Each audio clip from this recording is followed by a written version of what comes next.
ಅಸ್ಸಲಾಂ ವಲೈಕುಂ ಎಲ್ಲರಿಗೂ. ನಾನು ನಿಮ್ಮ ಮುಸ್ಲಿಂ ಕನ್ನಡಿಗ. ಇವತ್ತಿನ ಪ್ರಶ್ನೆ ತುಂಬಾ ಇಂಟ್ರೆಸ್ಟಿಂಗ್ ಪ್ರಶ್ನೆ ಬಂದಿದೆ ಒಂದು ಬ್ರದರ್ ಕಡೆಯಿಂದ. ಮುಸ್ಲಿಮರು ವಿಗ್ರಹವನ್ನು ಮೂರ್ತಿಯನ್ನು ಯಾಕೆ ಪೂಜಿಸುವುದಿಲ್ಲ? ಬ್ರದರ್, ಚೆನ್ನಾಗಿರೋ ಪ್ರಶ್ನೆ ಕೇಳಿದೀರಾ. ಮೊದಲು ನಾನ್ ನಿಮ್ಗೊಂದು ಪ್ರಶ್ನೆ ಕೇಳ್ತೀನಿ. ಇಮ್ಯಾಜಿನ್ ನಿಮ್ ಕೈಯಲ್ಲಿ ನಿಮ್ಮ ಅಪ್ಪ ಇಲ್ಲ ನಮ್ಮ ಅಮ್ಮ ಫೋಟೋ ಇದೆ ಅನ್ಕೊಳ್ಳಿ. ನೀವು ಆ ಫೋಟೋನ ನೋಡಿ ನಿಮ್ ಅಪ್ಪ ಅಮ್ಮನ್ಗೆ ನೆನ್ಸ್ಕೊಂತೀರಾ, ಇಲ್ಲ ಆ ಫೋಟೋನೇ ಅಪ್ಪ ಅಮ್ಮ ಅನ್ಕೊಂತೀರಾ? ಸಿಂಪಲ್ ಆಗಿ ನೋಡಿ. ಇಮ್ಯಾಜಿನ್ ಇಲ್ಲಿ ಒಂದು ಫೋಟೋ ಇದೆ ನನ್ನ ಹತ್ರ. Doctor APJ Abdul Kalam photo ಇದೆ. ಇವಾಗ ನಾನು ಈ ಫೋಟೋನ ನೋಡಿ ಇವ್ರನ್ನ ನೆನ್ಸ್ಕೊಂತೀನಾ, ಇಲ್ಲ ಇವ್ರನ್ನ ನಾನು ಓಕೆ ಮಾತಾಡ್ಲಕ್ ಸ್ಟಾರ್ಟ್ ಮಾಡ್ತೀನಾ, ಇಲ್ಲ ಇವ್ರನ್ನ ನಾನು ಎಲ್ಲ ಪ್ರಶ್ನೆ ಕೇಳಕ್ ಸ್ಟಾರ್ಟ್ ಮಾಡ್ತೀನಾ? ಹೇಳಪ್ಪ, ರಾಕೆಟ್ ಹೆಂಗ್ ಮಾಡೋದು, ಈ ರಾಕೆಟ್ ಅಲ್ಲಿ ಈ ಸಮಸ್ಯೆ ಇದೆ, ಹೆಂಗ್ ಸಾಲ್ವ್ ಮಾಡ್ತೀಯಪ್ಪ ಅಂತ. ಸಿಂಪಲ್, ನಾನು ಏನ್ ಹೇಳಕ್ ಟ್ರೈ ಮಾಡ್ತಾ ಇದ್ದೀನಿ ಅಂದ್ರೆ, ಸೃಷ್ಟಿಕರ್ತವನ್ನು ಒಂದು ಕಲ್ಲು, ಮರ, ಫೋಟೋ, ಈ ತರ ಪ್ರತಿಮೆಯಲ್ಲಿ ಬಂಧಿಸಲು ಸಾಧ್ಯವೇ ಇಲ್ಲ. ಬ್ರದರ್, ಇನ್ನೊಂದು ಪ್ರಶ್ನೆ.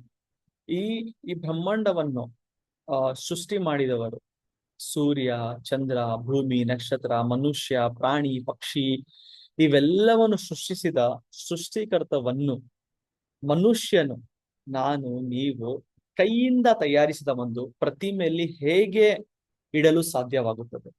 ಅರ್ಥ ಮಾಡ್ಕೊಳ್ಳಿ. ಇದೇ ನಮ್ಗೆ ಕುರಾನ್ ಹೇಳೋದು. ಹುಲ್ಲು ಅಲ್ಲಾಹು ಅಹದ್ ಅಂದ್ರೆ ಹೇಳಿ ಅಲ್ಲಾಹ್ ಒಬ್ಬನೇ. ಮತ್ತೆ ಅಲ್ಲಾಹ್ ಹೇಳ್ತಾರೆ, ಲೈಸ ಕಮಿತ್ಲಿಹಿ ಶಯ್ಯುನ್ ಅಂದ್ರೆ ಅವರಿಗೆ ಸಮಾನವಾದದ್ದು ಯಾವುದೂ ಇಲ್ಲ. ಮತ್ತೆ ಅಲ್ಲಾಹ್ ಹೇಳ್ತಾರೆ, ಲಾ ತುದ್ರಿಕುಹುಲ್ ಅಬ್ಸಾರ್ ಯಾವುದೇ ದೃಷ್ಟಿ ಅವರನ್ನು ಸಂಪೂರ್ಣವಾಗಿ ಗ್ರಹಿಸಲು ಸಾಧ್ಯವೇ ಇಲ್ಲ. ಇದು ನಮ್ ಕುರಾನ್ ಹೇಳತ್ತೆ. ಅದನ್ನ ಒಂದ್ ಎಕ್ಸಾಂಪಲ್ ಇಟ್ಕೊಡೋಣ. ಇವಾಗ ನಿಮ್ ಹಿಂದೂ ಸ್ಕ್ರಿಪ್ಚರ್ಸ್ ಅಲ್ಲಿ, ನಿಮ್ ಹಿಂದೂ ಹೋಲಿ ಸ್ಕ್ರಿಪ್ಚರ್ಸ್ ಅಲ್ಲಿ, ಋಗ್ವೇದ ಇರ್ಲಿ, ಉಪನಿಷತ್ಸ್ ಇರ್ಲಿ, ಅದಲ್ಲಿ ನೋಡೋಣ ಏನ್ ಹೇಳುತ್ತೆ ಮೂರ್ತಿಗಳ ಬಗ್ಗೆ ಅಂತ. ನೀವು ಋಗ್ವೇದ ಓದಿದ್ರೆ 1:164-46 ಇಕ್ಕಂ ಸತ್ ವಿಪ್ರ ಬಹುಧ ವದಂತಿ ಅಂದ್ರೆ ಸತ್ಯ ಒಂದೇ ಅಂತ. ನೀವ್ ಯಜುರ್ವೇದ ಓದಿ 32:3 ನಾ ತಸ್ಯ ಪ್ರತಿಮಾ ಅಸ್ತಿ ಅಂದ್ರೆ ಅವರಿಗೆ ಯಾವುದೇ ಪ್ರತಿಮೆ ಇಲ್ಲ. ಬ್ರದರ್ ಗಮನಿಸಿ, ಯಾವ್ದು ಹೇಳ್ತಾರೆ? ಯಜುರ್ವೇದ ಹೇಳ್ತಾ ಇರೋದು ಇದು. ನೆಕ್ಸ್ಟ್ ಆ ಬೇಸಿಕಲಿ ಅವರಿಗೆ ಯಾವುದೇ ಪ್ರತಿಮೆ ಇಲ್ಲ ಹಂಗಂದ್ರೆ ಪರಮಾತ್ಮನಿಗೆ ಪ್ರತಿಮೆ ಇಲ್ಲ.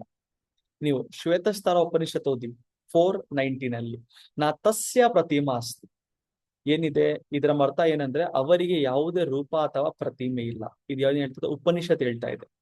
ನೀವು ಚಂದೋಗ್ಯ ಉಪನಿಷತ್ ಓದಿ 6:2-1 ಇಕ್ಕಂ ಇವಿದಿತ್ಯಂ ಅಂದ್ರೆ ಅವರು ಒಬ್ಬರೇ, ಅವರಿಗೆ ಬೇರೆಯವರು ಯಾರು ಇಲ್ಲ, ಅವರ ತರ ಬೇರೆಯವರು ಯಾರು ಇಲ್ಲ.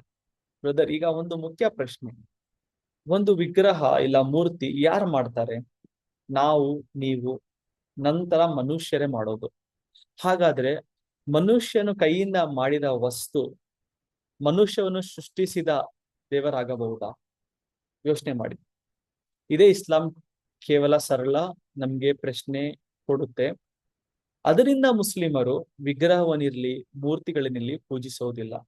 ನಾವು ಕಲ್ಲನ್ನು ಪೂಜಿಸಲ್ಲ, ಮರವನ್ನು ಪೂಜಿಸಲ್ಲ, ಗಿಡವನ್ನು, ಪ್ರಾಣಿ, ಪಕ್ಷಿಗಳನ್ನು ಪೂಜಿಸಲ್ಲ. ಮನುಷ್ಯ ಕೈಯಿಂದ ತಯಾರಿಸದ ಪ್ರತಿಮೆಗಳನ್ನು ಪೂಜಿಸುವುದಿಲ್ಲ. ನಾವು ಈ ಸಂಪೂರ್ಣ ಜಗತ್ತನ್ನ ಸೃಷ್ಟಿಸಿದ ಒಬ್ಬನೇ ಸೃಷ್ಟಿಕರ್ತನವನ್ನು, ಅಲ್ಲಾಹವನ್ನು ನಾವು ಪೂಜಿಸುವುದು.